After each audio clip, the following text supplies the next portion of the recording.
Alors nous revoici dans un tutoriel Edpuzzle, donc pour voir maintenant comment partager la vidéo qu'on vient de créer dans le tutoriel précédent. Alors vous êtes dans la partie My Content, en fait, donc là c'est là où la vidéo vient d'être déposée, vient d'être créée, donc celle de 1 minute 23 avec quelques questions. Alors si vous cliquez sur la vidéo, vous avez la possibilité d'un certain nombre d'options. Déjà vous voyez finalement vous pouvez très bien faire une lecture en fait en temps réel ici avec les différentes questions associées. On peut très bien choisir le volume sonore et le passer en plein écran. Mais alors en fait ici ce qui nous intéresse le plus est plutôt de travailler sur l'assignation et le partage de ce fameux document. Alors ici dans un premier temps en fait par défaut en fait la vidéo elle est proposée à une classe puisqu'on l'avait associée à la classe formation.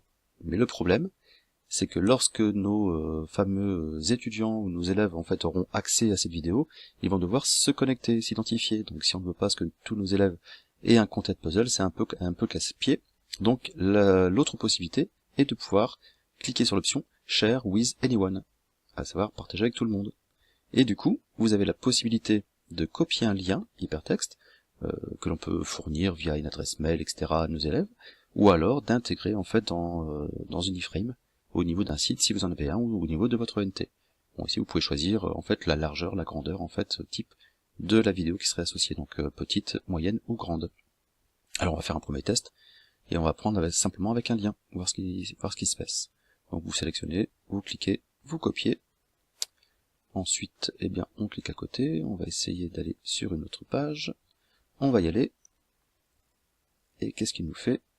On arrive directement. Donc là ici, donc vous voyez par défaut, là je suis déjà connecté, donc je vais me déconnecter, on va voir ce qu'on va faire, et je vais recoller, pour voir si mes étudiants, en mode initio, voilà.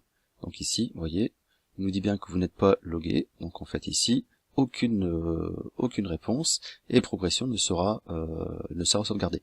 Mais ça c'est pas trop grave dans la mesure où on peut très bien proposer ça à nos élèves en termes d'analyse prédictive par exemple, ou un petit travail de révision chez eux, sans qu'on ait besoin de savoir s'ils l'ont fait ou pas.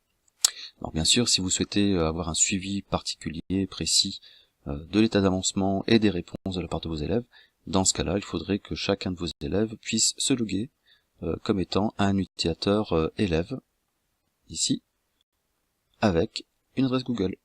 C'est possible. Voilà.